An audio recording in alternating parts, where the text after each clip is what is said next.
Alhamdulillahi Rabbil Alameen. Nahmaduhu wa nusalli ala rasulihil kareem. Bismillahir Rahmanir Rahim. My dear respected brothers and elders, Allah subhanahu wa ta'ala has given us the tawfiq to gather here for His remembrance and for the fikr of deen. You see? What is an ijtima? Ijtima is to gather for a purpose. And what is that purpose? How deen will come into our lives and how deen will come into the lives of people all over the world. So we gather here to fulfill the taqaza of deen. You see? Not for bayan, not for gathering huge number. Our object is that whatever the taqaza of deen is, whether it is in Australia, whether it is in the furthest corner of the earth, everybody gathers to fulfill that. In the time of Rasul Sallallahu Alaihi Wasallam and also in the time of Sahaba, people used to gather in the masjid on two occasions. One is when the azan used to be called.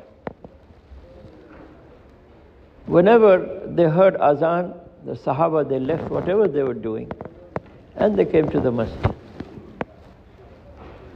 And another announcement used to be made, as-salatu jamia. When the Sahaba would hear this, they would leave whatever they were doing and they would gather in the masjid, knowing that there is a taqaza of deen and I'm going to fulfill it. You see? Once Shaykh Inamul Hasan Sahib Rahmatullah Alayhi, he asked, tell me, what is the most successful ijtima? So many people gave many opinions. And he said the successful ijtima is that in which all those who gather, they go out in the path of Allah. So khuruj, my dear respected brothers, is very important in our lives. 13 years Rasul Sallallahu Alaihi Wasallam involved the Sahaba and the Sahabiyat in amal-e-dawat. Dawat, talim, zikr, ibadah, khidmah. There was no masjid, so all the work was to be done at home. And in 13 years there was also no khuruj, except twice they went to Habasha. But when they came to Medina, not only they continued with amal-e-dawat in a more systematic manner, that the men made an environment in the masjid and the ladies made an environment in their homes. You see? And along with this was khuruj. They went to Badr, they went to Uhud, they went to Khaybar, they went to Hunayn, they went to so many places. Maulana Yusuf Sahib Rahmatullah Alayhi, in his bayan, it's written that 10 years Rasul Sallallahu Alaihi Wasallam stayed in Medina, he sent out 150 jamaats. And amongst them, he himself accompanied 27 or 28 jamaats. You see? So khuruj is very important in our lives. Inshallah, what we will do when we are in jamaat, Shaykh will speak after I stop. I just want to add one thing. Today jamaats go, 3-day jamaats, 40-day jamaats, 4-month jamaats, but they don't take out cash jamaat. Very few. Unless we take people out in the path of Allah, how they will understand this work? Where they will get the jazba, the enthusiasm to do this work? Only when they go in khuruj and live in this environment. You see? That's why in Ijtima, the environment of Amal Dawat is created. Some will do it in the path of Allah. Some will do it when they go back to their respective areas, you see. And what is the result of this Amal Dawat? Your Iman increases, your Amal becomes good, and your Akhlaq improves. Sahaba Ridwanullah Ajma'in, what was their life before Islam? And what was their life after Islam? Because Rasul Sallallahu Alaihi Wasallam involved them in the work of Amal Dawah. So it's very important. And these are the two things Shaykh Ilyas Rahmatullah Alayhi did. You see? He saw that there is no dawah. There is no khuruj. And ilm is confined to behind the walls of the madrasa. And mainly, children are studying. And tazkiyah, islah, is in the homes of mashayikh. Few people are getting benefits. But the awamun nas, the people, common people, normal people, they are going away very fast, away from the deen. What is going to happen to them? This was the figure of Maulana Ilyas Sahib Rahmatullah. So after a lot of crying, after a lot of mujahada, you see, Allah subhanahu wa ta'ala opened this work to him. And he went to Mewat, which is a village area. And people were Muslims only by name. You see, if somebody died in Mewat, how they will know if this is a Muslim or a Hindu? If he is buried, he is a Muslim. If he is burnt, he is a Hindu. That's all. So he worked amongst these people. And after a lot of efforts, he made a Jamaat. And he sent out in the path of Allah. And he said when the Jamaat went out, inqilab ho gaya. A revolution has taken place. You see? And he told the Mewatis, oh Mewatis, you are seeing your steps falling here, and I'm seeing your footsteps falling on England and in America. So from that day when the Jamaat started moving, my dear respected brothers, people started joining the work, people started changing, their Iman became stronger. Alhamdulillah, now the work has spread all over the world in about less than 100 years. But what is the percentage of people doing the work amongst the Muslims? Very little. So we have to, who Allah has given us tawfiq, to come to Ijtima, to go in the path of Allah, you see, it is our responsibility to take it to the rest of our brothers and sisters. See, what does that mean? That means we have to increase our sacrifices. See?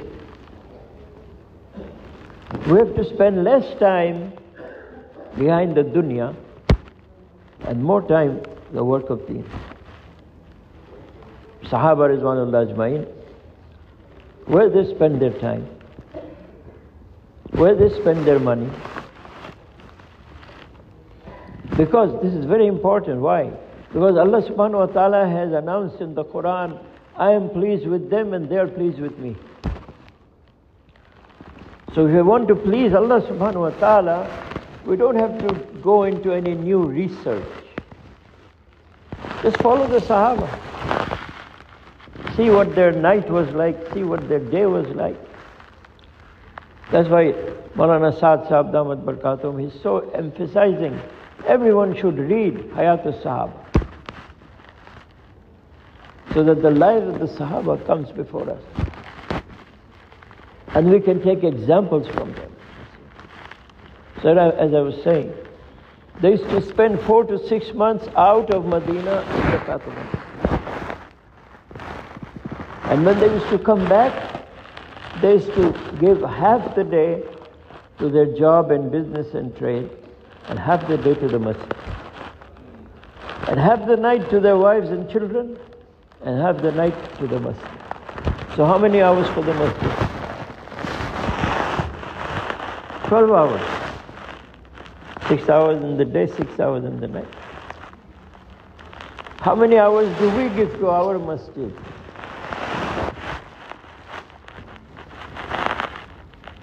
Something to think about. Is the spending of our time resembling Sahaba, or is it resembling Yahud and Nasara?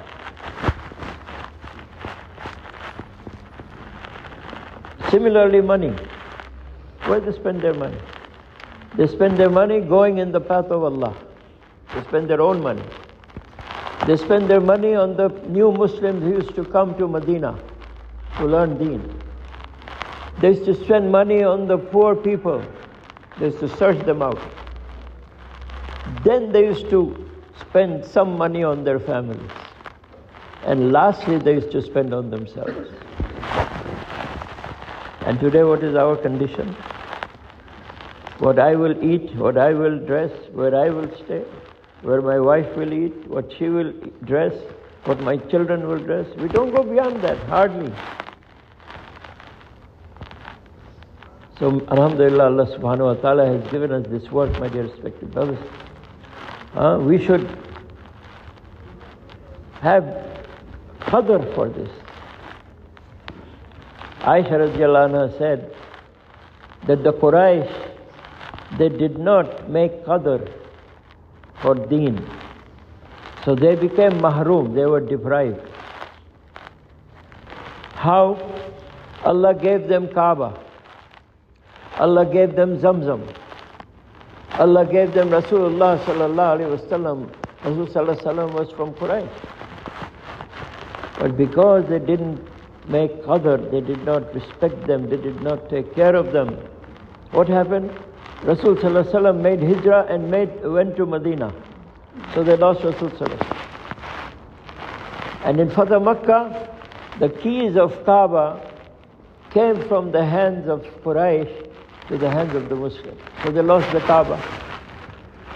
And Siqai Zamzam, the feeding of the Zamzam to all the people that used to come to Makkah, this was a thing of honor for the Quraysh. They also lost that. So Aisha radiallahu anha used to say that the Quraysh didn't make qadr, so they were mahroom. So may Allah give us tawfiq to make qadr of this work, my dear respected brothers.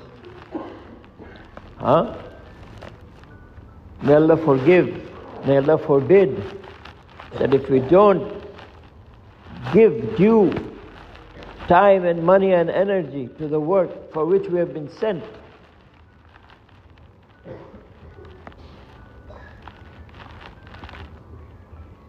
so inshallah ta'ala, alhamdulillah,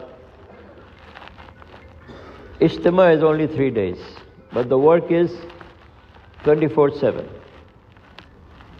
You see? Now the biggest taqaza from Nizamuddin is every masjid should be like the masjid of Rasul sallallahu alaihi wasallam. And every home of Muslim home should be like the home of Sahaba. So what was in Masjid Nabawi? There was dawat, there was ta'aleem, there was zikr, there was ibadah, there was khidmah. Jamaats were coming, Jamaats were going, there was mashwara, there was ikram. So now our elders want every masjid in Melbourne and in Australia and all over the world should resemble the masjid of Rasul sallallahu alaihi wasallam. All of us have niyat for this. If we're not going to do it, who's going to do it? The angels are not going to come and do it. The Christians are not going to do it. This is our responsibility. And the home should also resemble the home of the Sahaba. What was in the home of Sahaba? There was dawat, there was ta'aleem, there was zikr, there was ibadat, there was khidmah. There was proper hijab. But what is the reality? The reality is that our masjids are vacant, our masjids are empty, our masjids are closed after salat. And what is the condition of our homes? I'm not going to delve into it. Where is salat? Where is tilawatul Quran? Where is zikr? Where is proper hijab? Huh? Where is taaleem? Where is ta'allum? Where is majlis of iman? Hardly. Very rare. So we have to make efforts, not only in the masjid, we also have to make efforts in our homes. You see? We have to give quality time to our wives and children. Otherwise, I'm old worker and I've gone to 10 countries and blah, blah, blah, blah, but my wife doesn't know 6 points. And my daughter doesn't know how to make taaleem. Yawm al-Qiyamah, they will catch us. And they will complain to Allah subhanahu wa ta'ala. They didn't teach us anything. We are going to Jahannam, we'll take them with us. So it's very important, brothers, that our ladies also get involved in this work. 3 things are being asked. Number 1, taaleem in the home with 5 amal.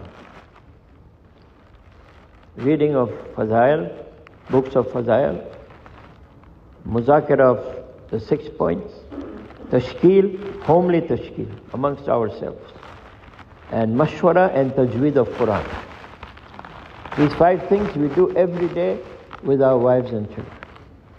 Secondly, we send our ladies to the weekly taaleem. You see? When our ladies will go to the weekly taaleem, they will get inspiration to come home and do taaleem every day at home.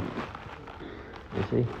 They will get inspiration to go for 3 days in the path of Allah. And the third thing is, the men will go 2 months in men's jamaat, and the third month they will take their ladies in jamaat for 3 days. Again 2 months they will go in men's jamaat, and then third month they will take their ladies for 3 days. Inshallah ta'ala, if we do this, then our ladies will have the fikr of deen, and they will help us as the sahabiyat, they help the sahaba. Father Maulana Sayyid Ahmad Khan Sahib used to say that in that time, sometimes the men used to go ahead in sacrifices, sometimes the ladies used to go ahead and sacrifice. Who's the first person to be shaheed in Islam? Sumayya radiallahu anha. Who's the first person to give all the wealth? Hazrat Khadija radiallahu anha. But what has happened to the ladies of this day and age? They are not to blame, we are to blame. You see? All these 3 things that is being asked, taaleem in the home, going to the weekly taaleem and going out for 3 days every 3rd month, it's our responsibility to see that it's done. Don't just make an announcement and forget about it. You see? Brothers, inshallah, we will do this. And in Khuruj, I just want to say one thing. Sheikh will going to, give details about, as I started, taking out cash jamaat. This is fundamentally important. I'll just give you one story from Maulana Yusuf Sahib Rahmatullah. Maulana Ilyas Sahib tashkiled him for Mewat. So he sat with his jamaat.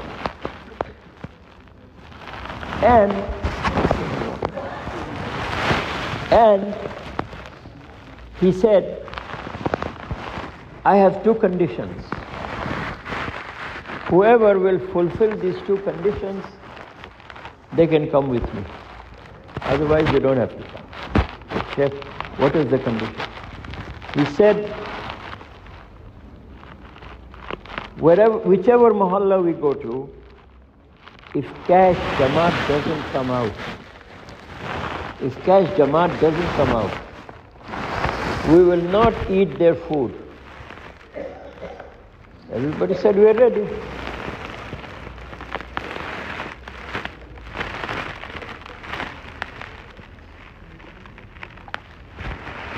What is the third condition? What is the second condition?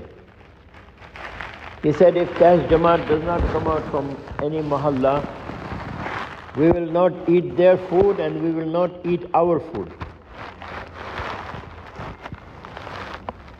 Do you understand what I'm saying? Huh?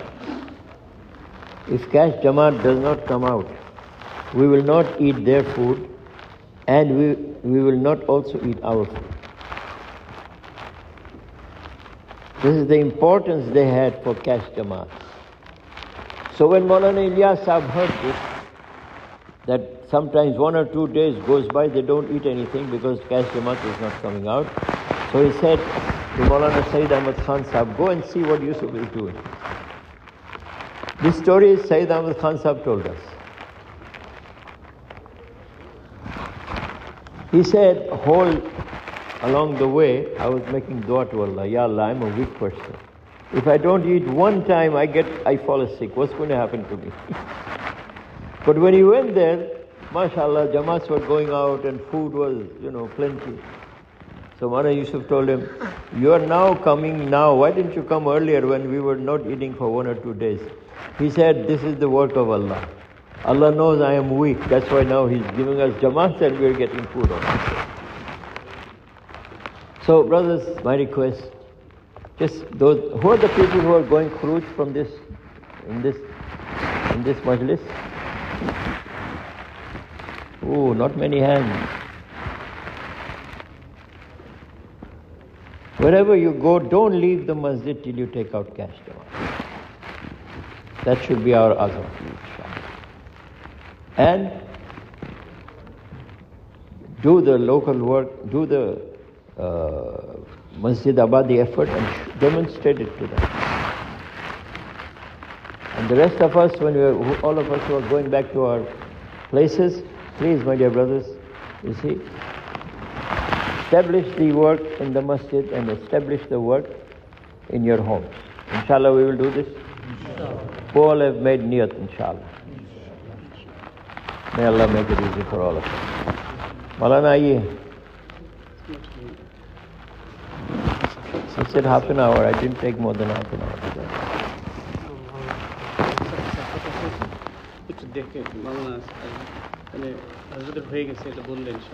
So 1 or 2 sayings from our elders.